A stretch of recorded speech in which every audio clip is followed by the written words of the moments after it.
It is in artificial intelligence lingo called a kill switch, the ability for us, human beings, to order an AI to pause or even to disable itself, to shut down altogether. But now a research group says it's caught an AI model developed by the owners of ChatGPT disobeying human instructions. So what happened? Dan Serdegren is a tech entrepreneur and specialist on and author of a book about artificial intelligence. Yeah, it feels like AI is now revolting, or there is a revolution in the computers. I don't know if that's necessarily the case because this research company, its job really is to try to push the boundaries of AI and see if it does something that it doesn't like, so to speak. It's a little bit like if me and you were to have an argument, and then at the end of it, you got very cross and did something or said something you regretted. And then, of course, I then said, well, he swore at me. He's a very nasty man. And they've kind of done this in this way. I know it might sound like I'm belittling the thing, but they are researchers around safety protocols. So their job is to try to find these things. And they are saying that they have found an incident where AI has gone above the prompt.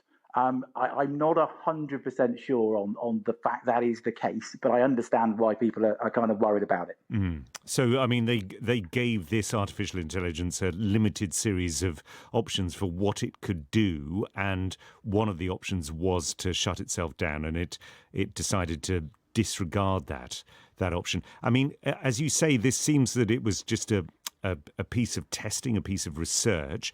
OpenAI have not, from what I understand, released this artificial intelligence yet. So have they said anything about what they might do to try and correct this error?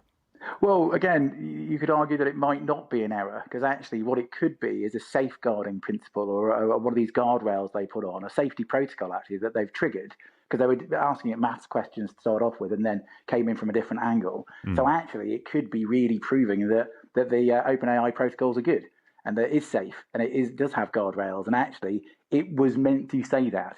You've got to remember that when we prompt an artificial intelligence, the way that we speak to it makes a difference to how it reacts, if that makes sense. I know it can be a bit mind-blowing for folk, but large language models react differently in different ways. So Claude, for example, by Anthropic, there's Gemini, of course, with Google, there's Grok with Elon Musk's one, and of course there's OpenAI.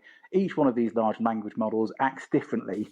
And actually what you could be seeing here is a good thing because the machine is saying, actually, I'm not going to do that, because that's actually against what my programmers want me to do. Right. So it's not an example of it being sentient or being conscious. No. Which I think is the implication here. Right, I've got you.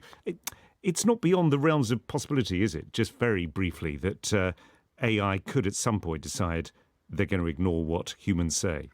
I actually think it might be, because I think there's always a bit of a danger where we've watched Terminator and we've seen all these films, and therefore we kind of create this kind of dystopic future which actually isn't protocoled into the machines, but they just believe that's what they're going to do. I don't think the computers are taking over quite yet. Good. Dan Serdegren reassuring us all about the future of artificial intelligence.